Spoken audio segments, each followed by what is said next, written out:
Yabsley. BBC Radio Bristol.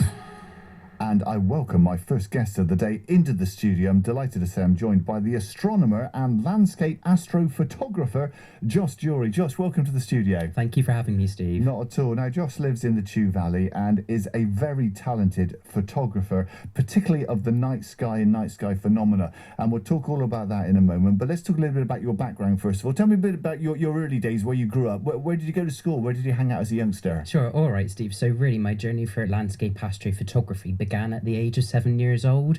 So I remember back in the days when I was 7 watching the Biker Mice from Mars, the television programme, just being captivated by life on other worlds. Yeah. And it was at that point that my mum actually bought me this beautiful telescope from the Bath and West Showground. And that for me was when I looked at the planet Jupiter for the very first time, seeing its planets, the moons as well. And I thought, wow, this is incredible. So it's captivated my mind ever since. You could have taken another route. You could have trained to be an astronaut. I know I could have, but if I want to stay on the ground rather than be up in that sense. Now, you mentioned your mum bought you that telescope, and I don't know how much she paid for it, but talking personally, having bought a couple of telescopes in the past, I know if you buy a cheapish one, they're not much cop. What was the one like your mum bought you? It was a very good reflector telescope, Steve. So, starting out, it's what I needed, which really began my interest in wanting to document astronomical objects. Yeah. So that's how I then become to be an astrophotographer. Would you agree that the cheaper equipment, is not much good at all, though? You have to pay a certain price to get a decent bit of gear. I think it's a bit of both, really. You need to have something to get you started in the world of astronomy. So,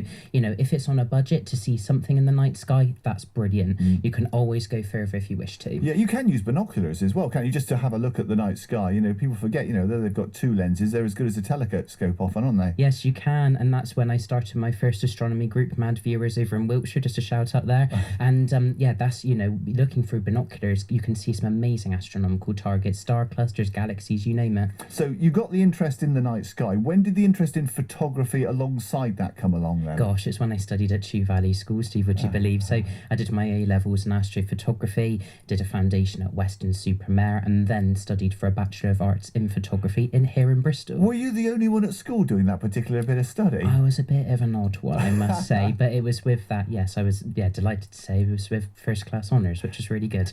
Tell me about your early days. I mean, I think you're 26 now, but when you were a teenager, when you first started to photograph things in the night sky, what were you proud of in those early days that sort of kept your enthusiasm up? I think it was just that suspicion of life on other worlds, Steve. When you look up on a cold, clear night, like now actually, to the main winter constellations such as Orion, you look at the light of distant stars, thousands if not millions of light years away, and I think really for me that magic with space in the night sky is what's kept me going forward since. So it really is a plethora for us to look up to. The thing is, your average person, and I don't mean to in any way be disparaging, but your average person doesn't consider the vastness of the universe. I mean, I know just a little bit about it because I'm a little bit interested, but you know as well as I that the solar system which we inhabit, which of course features the planets that revolve around the sun, is a tiny little solar system in a galaxy in the backwater of the universe, and the universe itself is so vast that it is beyond comprehension, isn't it? Isn't that amazing, Steve? Just to think that alone, we're on a ball of rock orbiting our star, the sun.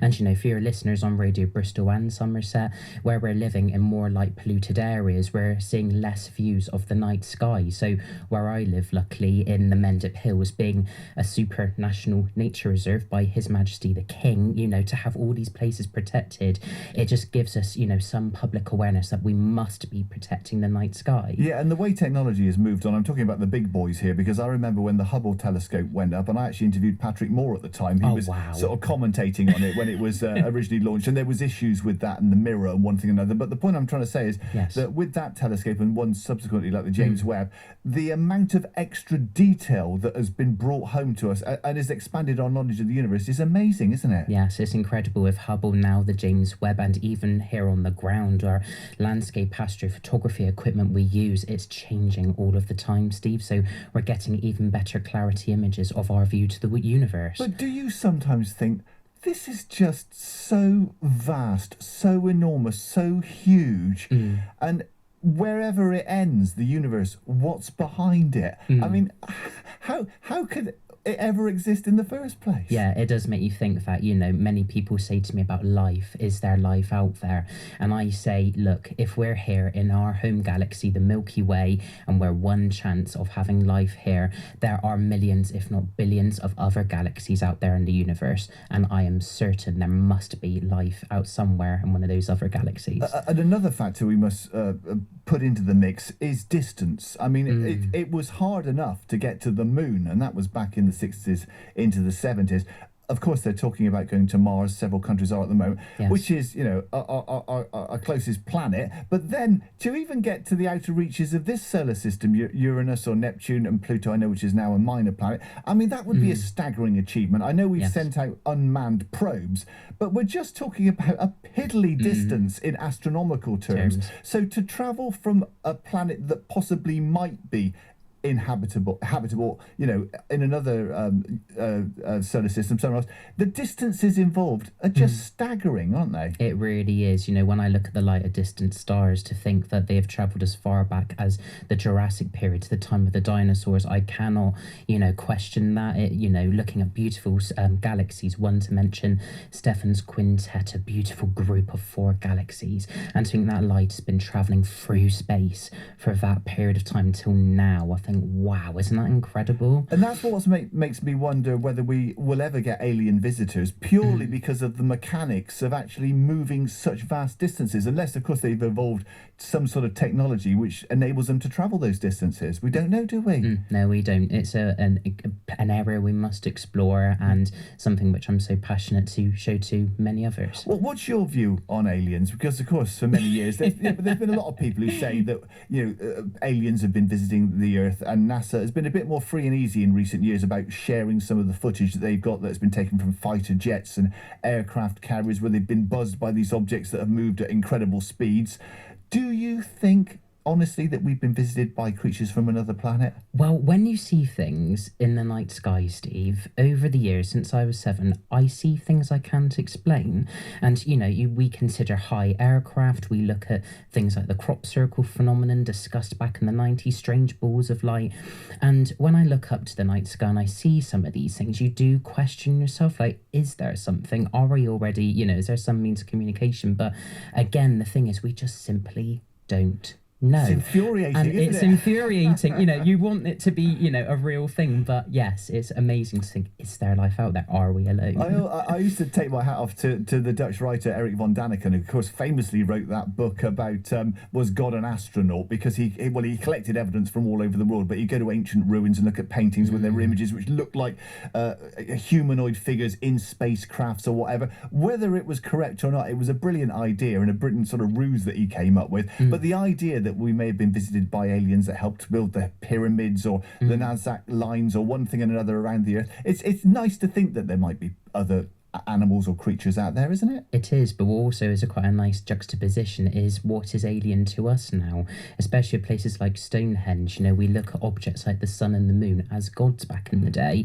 So when looking at stone circles as astronomical computers or observatories, our ancestors were using these constructions to monitor the seasons. So something which is alien to us now wasn't necessarily for our ancients back then. Now, in recent years, you have photographed the most beautiful pictures of monuments. I mean, like Stonehenge, another one, standing stones with the night sky behind. Yes. And there's that wonderful sort of combination of ancient stones that have been placed by ancient civilizations, and then the eternity of the sky behind it, which also has that ancient connection. Yes. It's a lovely combination, isn't it? It is. One image that I always love to talk about is Callanish, Steve. After the recognition this image has been achieved so far this year, to look at the works of Aubrey Burrow, an amazing archaeoastronomer, which is the term of studying astronomical links of ancient sites, and to see this beautiful stone circle on the Isle of Lewis, and to understand it has lunar connections, monitoring what's called the lunar standstills.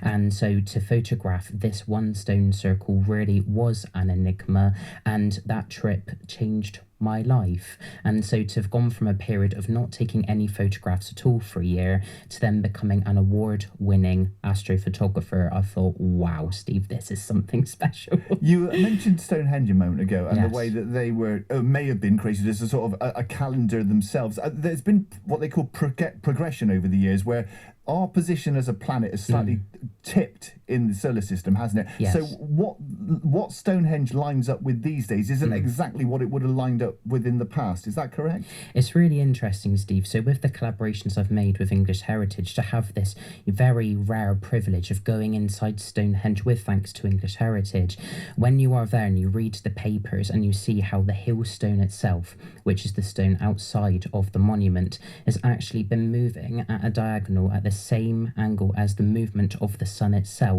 it means that the astronomical alignment, which has been there for 4,500 years, is still preserved. And so it's just by chance, we think about how it's moved 1 solar degree already. We are effectively seeing the same thing that they did over 4,500 years ago. Wouldn't you love to go back in time and see it at its absolute pinnacle when it was used by mankind? I would love to. It makes you envisage these ideas of what did it look like back then? What was the Stone Age period like back then? What was going on for our ancestors to have this connection with the night sky above us? It's incredible. And you've alluded to it a moment ago. There wasn't in those days the flipping night pollution that we have these days because of human activity. It would have, we think of somewhere like Africa, maybe Mexico, with their pure night skies these days. But it would have been a worldwide phenomenon in those days, wouldn't it? It really would have been. Our ancestors would have been much more connected with heavenly bodies, and you're watching this movement thinking, what's going on there? So when you have wooden posts, which are then to be the now known stone circles, you're plotting the solar and lunar movements. And with that, from the interpretations that I have seen and witnessed with my camera, Steve, to see those alignments at Stonehenge, I believe it's got to be an astronomical observatory. It must be. Now, if anyone wants to see Josh's work, there's a lovely website with a selection of your photos on, and of course they've been featured in magazines and you've won awards, and you've got a lovely calendar that is available. So look at the website, which is joshduryphoto-media.com. But to be honest, if they just put your name into Google, it pops up anyway. Tell me a bit about the sort of nuts and bolts of going out and photographing on an evening. What hours do you tend to go, and what do you take with you? I think it really depends, Steve, what's going on with the weather. Here in the United Kingdom, it is the most unpredictable thing you can imagine. So when you get a clear sky, that is your open window on the universe. You have to leg it. So with that, I've got my camera bag at the ready, maybe a couple snacks on the go and a couple of thermals and so on, and literally head out to my location. Like even a past month ago, I was photographing the Geminids meteor shower, a beautiful shooting star event in the night sky. It reached about -10 on the top of the Mendip, so it's quite cold, I must say, but you have to prepare yourself for all things. Even a year or so ago, again with the meteor shower at Stonehenge, I remember my hand actually sticking to the car door where it was so cold. I was like -15. So you have to prepare yourself, is what I'm trying to say, for any kind of weather. Just being out in the cold, I can be out until about 4 a.m, even sunrise if it needs to be. So it's all timed with that window of opportunity. Have you ever been out at night and been a bit scared? It can be a bit daunting on your own at times, but if you've been to these locations a number of times, it becomes more familiar to you. So as long as you know where to go, and it's always good just to let somebody know where you're going, in case in the worst case scenario, They'll know where to find the body. They know where to find you. And what about animals? You must have seen deer, perhaps badger, foxes at night. It is beautiful, Steve. I've seen so many different forms of nocturnal wildlife: barn owls, hedgehogs, foxes even. And when you've got these landscapes to yourself alone at night, you just have that connection with the universe, and that's what keeps me going, Steve, is that beautiful connection with it all. Now, without giving precise details, where in the West Country are your favourite locations? Where are they? I'd say I'm a major advocate for the Mendip Hills, AOMB, especially with it becoming a part of the Kings series. It's my home, it's my homeland, Steve, and I love to show how amazing our part of the country is with the West Country, and really just to show it off really in an astronomical perspective and the views we can get from it. And what gear would you without getting too technical, when you go out on an evening intent on getting a shot, what's your sort of basic gear that you take with you? It depends what you want to shoot, so I try and be as basic as I can, but I like to use a nice wide lens, just gather that light in to capture the Milky Way. Or if you're photographing the moon, you want to use a nice telephoto zoom lens. Again, it just depends what you're wanting to photograph and capture. What is it about stone circles and ancient sites that particularly appeals to you? Oh, it's just that magic of looking at a sunrise, Steve. You see the alignments there, that journey through time, a jigsaw puzzle coming together, like a door to the past and opening itself again. And when you go to them, you just feel so much more connected with your past, your heritage, and your ancestors. It's mesmerising. Now, you seem quite well, quite fit. I mean, how do you fit in your late nights out photographing with your sort of normal... I mean, have you got a normal job, or is this your job these days? Well, after Christmas, I don't know. But I must say that, you know, with astrophotography as a whole, you do burn the candle at both ends, Steve. So, you know, alongside, you know, processing, editing images in the day, you could be then shooting into night. So it is a bit of prioritization. Some nights you have to miss naturally. Other times it can be cloudy. So it's just prioritizing, really. That's the one thing I'd say. Well, people have acclaimed your work for some time now, and your reputation is growing, and you've worked as an ambassador for major photography brands. I suppose they want to associate you with their products, because your images are so lovely. And you produced this 2024 calendar with 12 wonderful images. Can you just sort of just run through the sort of images that are in that calendar? Sure. All right then, Steve. So the headlining image for it is of Glastonbury Tour and the Northern Lights.